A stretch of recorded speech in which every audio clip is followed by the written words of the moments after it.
Hello students, uh, now we will be going to learn session 4 effective communication, class 10 unit 1 communication skills.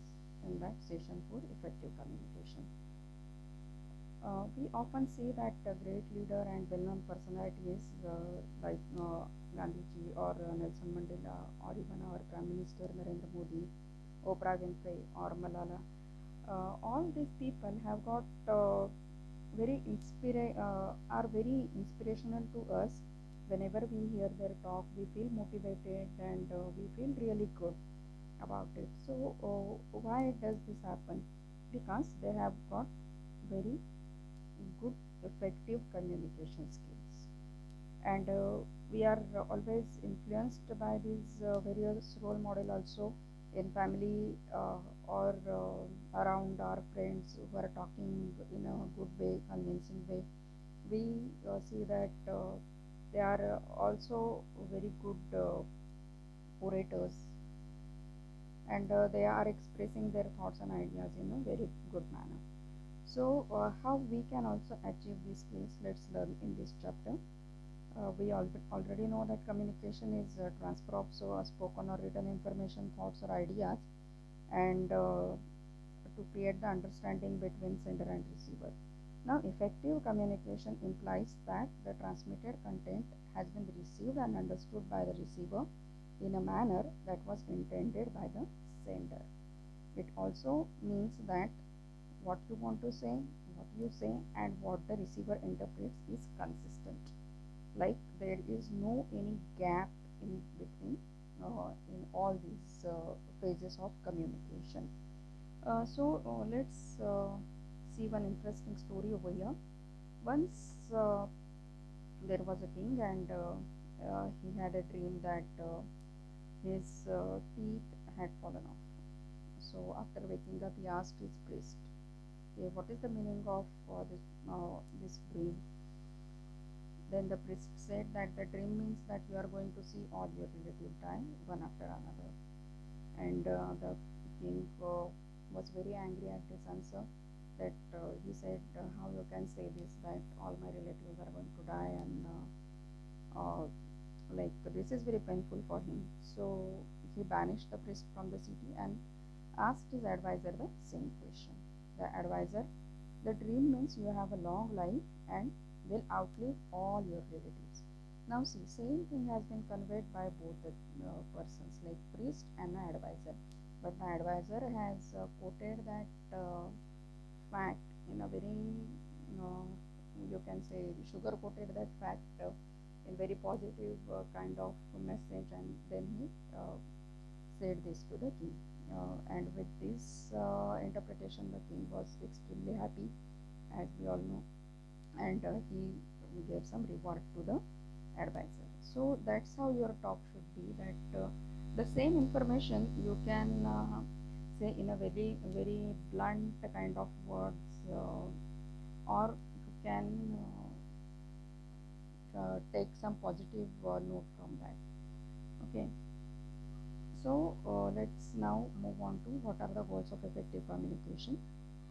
Establishing trust and understanding, changing behavior, and acquiring information are the goals of effective communication. These three are the main goals of communication. Anything that interferes with communication and makes it ineffective can be referred to as noise. Ineffective communication can influence our interpretation of messages and affect our relationship with others. Now, let's see the factors of effective communication. What are the factors? Uh, uh, these factors can make the communication effective or ineffective. First one is content. Content is nothing but the language that has been used in the message. We all interpret the meaning of the word differently. Hence, even a simple message can be misunderstood. Some words have different meanings depending on the context, which may confuse at times. To make communication effective, construct proper sentences and use the right words. Then, process. It refers to the way the message is delivered, the non-verbal elements which are associated with that particular message. Just a minute, let me turn the page now.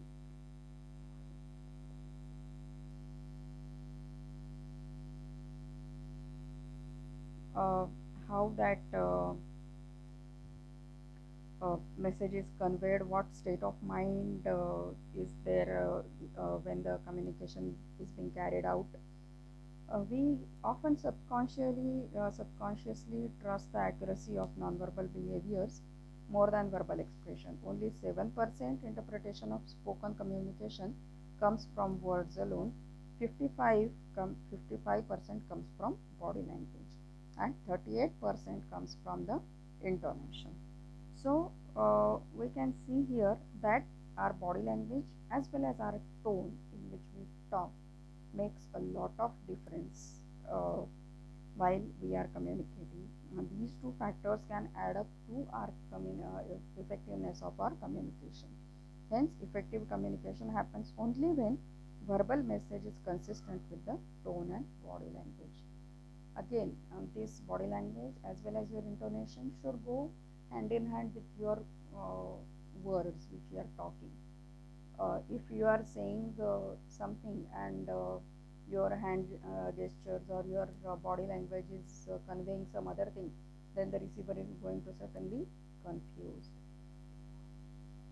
Then the next factor is context. It refers to the situation or environment in which the message is delivered, including the physical environment, cultural factors, and other development factors. Like these factors could include like where this message is being delivered, at which place. We always see that students study better at school, or they understand the teaching better at school. We are experiencing this. Like if you are sitting at home and listening to this video also, you'll feel that it is better that you come to school, sit on your own place in your class and listen to the teacher. And this is certainly going to add up to the effectiveness of communication than me delivering this lecture over video. So this is certainly going to make difference. Communication should be adapted as per the context to make it impressive. So let's see what are the 7 C's of effective communication. In this diagram, the 7 C's of communications are given. These 7 C's of communication, also known as 7 principles of communication, helps us to focus through our thoughts and ideas for effective communication. These principles serve as a checklist to communicate more effectively and applicable for both verbal as well as non-verbal communication. Okay, so what are these 7 C's? Clear, courteous, complete, coherent, correct, concrete, concise. These are the 7 C's of communication. Let's see the one by one. These one by one. First one, clear. Constructing the message is the first step. In any communication, it must be transparent as much as possible. Clarity is also about avoiding the use of complex word sentences and confusing language. Like it should be very simple enough. The message can be conveyed effectively if the sender has clarity in his thought. The message should be easily understood by the receiver. This will happen when the purpose of communication is clear. The message should have a single goal and not a mixture of ideas. It should be clear enough. The language which is used should not be much complex or ornamental language if it is not necessary.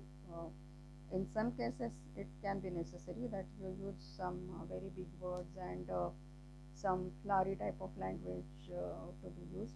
But in most of the cases, the simple language can convey the meaning in a very good manner. Then concise. Conciseness refers to the explaining things in brief yet in comprehensive manner. Adding unnecessary details to make your communication ineffective. The fewer the words, the most more impressive and effective is the communication. So conciseness uh, also refers to message must be precise and to the point. Short and brief messages should be used to maintain the receiver's attention.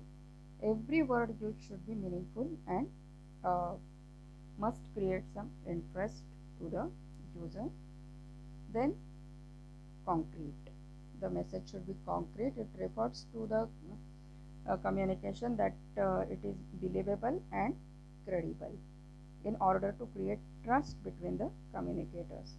Concrete communication is being specific and clear rather than being vague and general.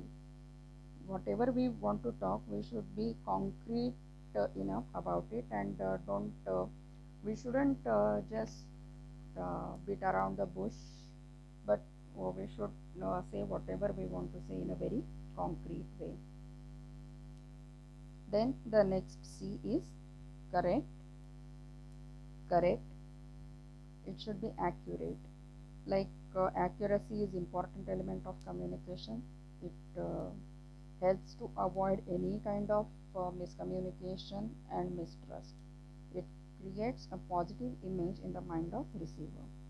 Correct language, that is no grammatical errors, no vocabulary errors, and sentence construction also should be used to ensure a proper response.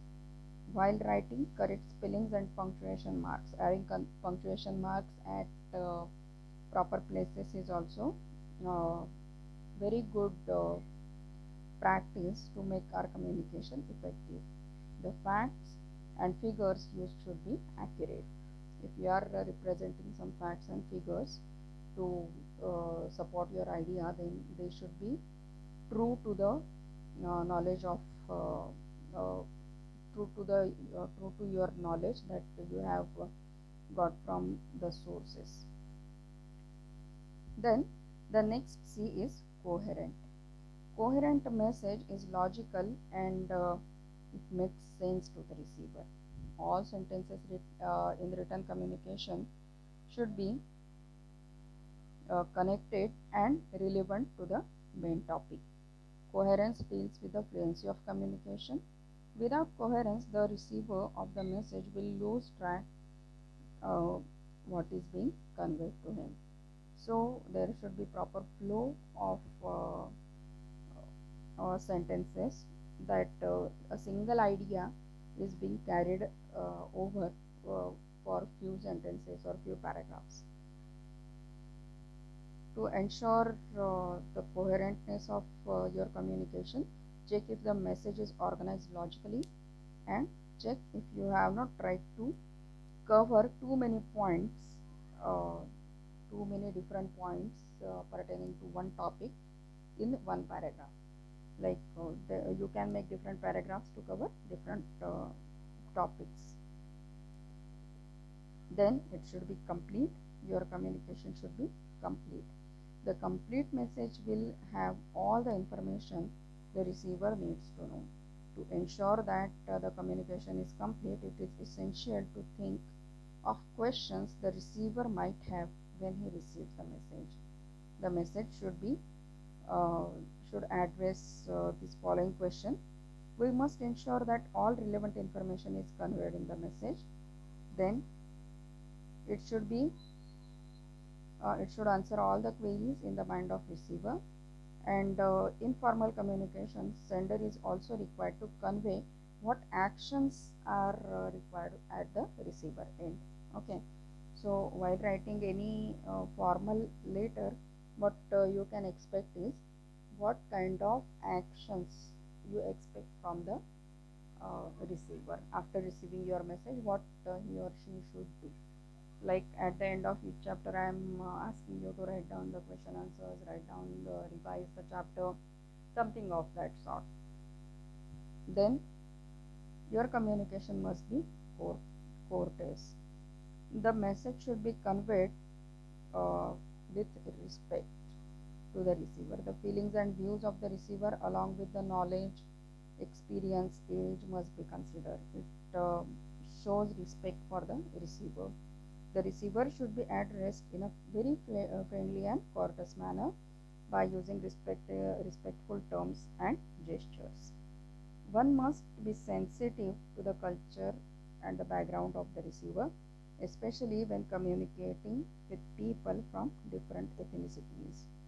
Even if you disagree, it is essential for you to understand and respect the point of view of receiver. So, being courteous means being, you can say, sympathetic towards the receiver. Uh, what he might like or dislike depending on the cross culture uh, backgrounds and maybe age wise, uh, feelings wise, something of that sort. So you should be careful enough while communicating with people from different cultures or from different ethnicities. Now, last point of this chapter is benefits of effective communication, how we can benefit from effective communication. The very first benefit is effective communication reduces misunderstanding. That we all know that when it is clear and concise and concrete, then there are very less chances of misunderstanding. Then effective communication creates a comfortable environment where people of same or different genders, religion, cultural background who believe and think differently can share their thoughts, feelings and ideas. They feel respected and understood, and they can work together to resolve conflicts and make uh, decisions which are beneficial to all of them. Then next benefit is effective communication. Effective communication allows people involved to build and remove negative emotions. This results in a desire to work towards a common goal. Then effective communication skills increase our self-respect because we can deliver our message confidently and receive the outcome we have hoped for. However, most significant benefit of using effective communication technique is that it improves our relationship with others. Like this is the uh, most important benefit of effective communication, that our relationship with others are benefited, and we can build greater bond of trust amongst ourselves, and we can openly express our views and ideas. Like if we master these skills, so we'll be able to handle any kind of difficult kind of situations, and the conflicts will be decreased, and the primary purpose of any communication will be achieved, like expressing your ideas and thoughts, and receiving some opinions from other people, and coming to a common goal that is good for everyone. Okay, so such effective communication enables its participants to reach a conclusion and consequently pushes them on the path of mutual growth and success. So this should be the concluding line of this chapter. Here we have completed this chapter. All the exercises and scanned PDF is already uploaded on EduNext. Please write down all the question answers based on this particular chapter. Thank you.